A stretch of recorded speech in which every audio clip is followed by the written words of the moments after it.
Hey guys, Keaton from Keaton's Corner here. Back with another video. Sorry I haven't uploaded in a while. I have lots and lots and lots of videos on my GoPro that I just got, but I think the SD card or the battery got fried. So I'm not sure if I can post them. That would really suck because I have tons of cool footage, crabbing, fishing, ferry ride. It's all just cool stuff. But today I wanted to do some fly tying. Now if you don't know what fly tying is or fly fishing is, it's a certain type of fishing where you use handmade lures, so to speak, but with feathers. They're made of feathers on a hook, but they're like imitate minnows and fish and stuff instead of buying like a plastic lure. So I wanted to tie a fly called a woolly bugger. It's a great beginner fly if you're just learning how to fly tie or tie flies. So I'm using a size 8 Dairiki streamer hook, as you can see right here. I recommend size 6 if you're just starting, you know. But yeah, so, and the materials you'll need are marabou. I'm going to use some orange, like rust orange. Chenille, I will use salmon. Hackle feathers. I recommend the big ones. I don't have the big ones. My dog ate them. And then lead wire, I guess.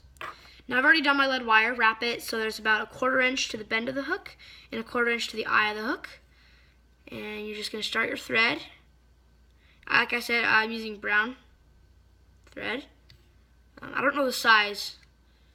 I think the stickers came off. So you're just going to start it and build up a head about the height of the wire. And then start winding back across the wire. Just big open spiral wraps. And then once you get to the back, make a head, size of the wire, tall. And then wind up forward. And go back again. And leave it right there. And take your tag end of your thread. Cut it. I don't know, I got some marabou in there. And then you're going to take your marabou. Like I said, I'm using a rust colored orange. It doesn't really, it kind of looks brownish. It's because of the lighting. I'm out in my garage. So you're going to take it and pinch it about halfway. And you're going to measure it. And the way you're going to measure it is by stroking it back a ton to where it all just kind of lays down. Like that. And then you're going to take that pinch in and put it right there on the front of the hook. And make sure it goes back about 1 inch, maybe 1.5 inches off the back of the hook. Then you're going to take your other hand and pinch it right where that measurement was and cut it about 1/4 inch in front of that. And then clear out all the ends, all the loose ends. And then you're going to hold just back so there's about that 1/4 inch showing. And then you can tie it in like this, that's really hard. Spit into these 2 fingers. And rub it all in so it all gets nice and coated and stays together. And rub that on something. I'm just going to rub it on my pants. I don't care. As you can see, it's all holding together. You can always trim it down just a little bit. And put it right where that measurement was so it sticks back about 1.5 inches. Bring your thread back just behind the lead wire and tie it in. So hold these with your left hand and hold the hook at the same time, the bend of the hook. Then take your bobbin with your right hand. Make a big loose wrap that goes over, and when you get down to the bottom, pinch it tight. Make 2, 3, 4 more. So it's nice in there tight, and then you can kind of wrap up just a little bit and wrap back just a little bit, just to keep it all in place so it all sticks off the end. As you can see there, I probably used a little bit too much. Make sure it's something like 1 inch, 1.5 inches. That's a lot that I used. That's my bad. I haven't tied these in a while. So you've got this sticking out. Like I said, I used way too much. You bring your thread back up and wind it back to right where that marabou just leaves the hook. You're going to get some chenille. Like I said, I'm using a salmon colored chenille. Sorry if you hear noises like cars and stuff. I'm in my garage. That's where I have all my fly tying stuff. And the lighting's terrible. It's really bad. Okay. Get 6, 8 inch piece and strip off one of the ends. So it's just strings. It's just like strings. Okay. Then you're going to take those string ends, okay, You're going to lay them right down where your thread is, and you're going to tie in those stringy ends. Okay, then you're going to get a hackle. Like I said, I'm going to try and find the biggest one here.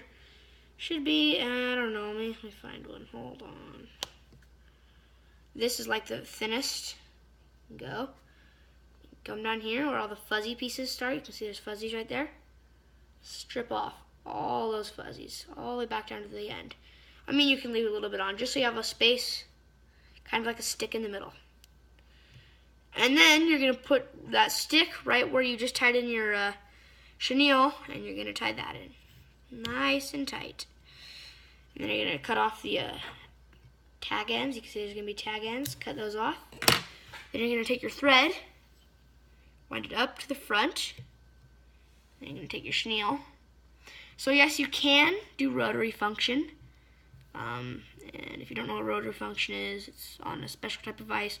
But if you're just starting out fly tying, you don't have a rotary vise, really doesn't matter, just wind it by hand like I'm doing. I do have rotary function, but I enjoy wrapping chenille better without it. So pass it in between your fingers to get up just behind the eye. Now you don't want to crowd the eye. And then you're just going to tie it in. Like so. See, it kind of comes up. So you can lift it up, you can see. See right there's the eye of the hook, right there. So then you're going to take your this stuff and snip it. Oh, and while you're at it, if you would like to, when you tie in your marabou, you can also add a little bit, hold on here, you can also add a little bit of, what's it called, hold on.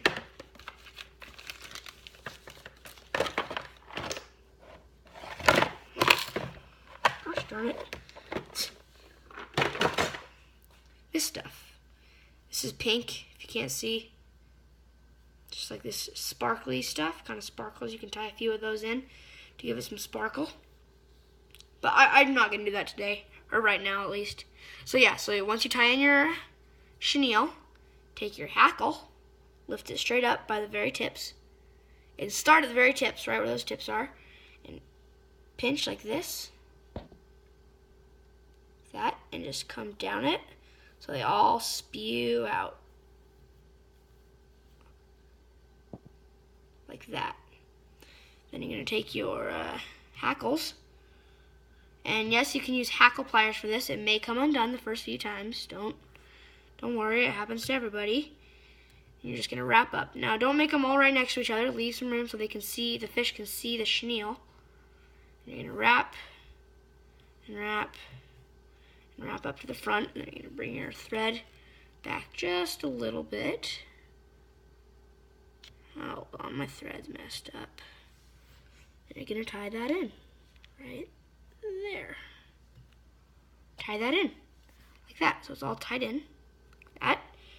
And you come in here. Cut off that loose tag end. And the fly's pretty much done.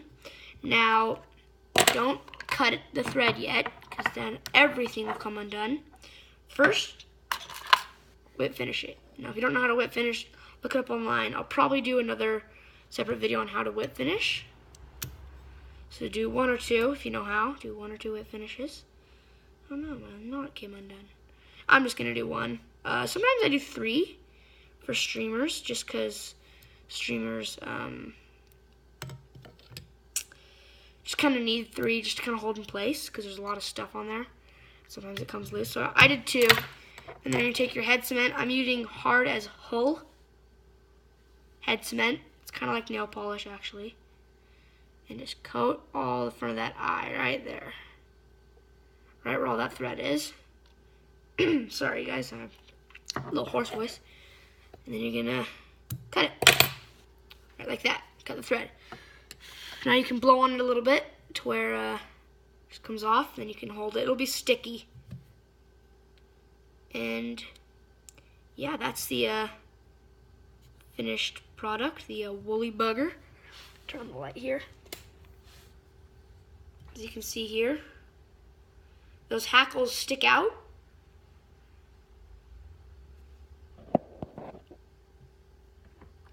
So yeah, that's how you tie a Woolly bugger. Thanks for watching, and I'll see you next time.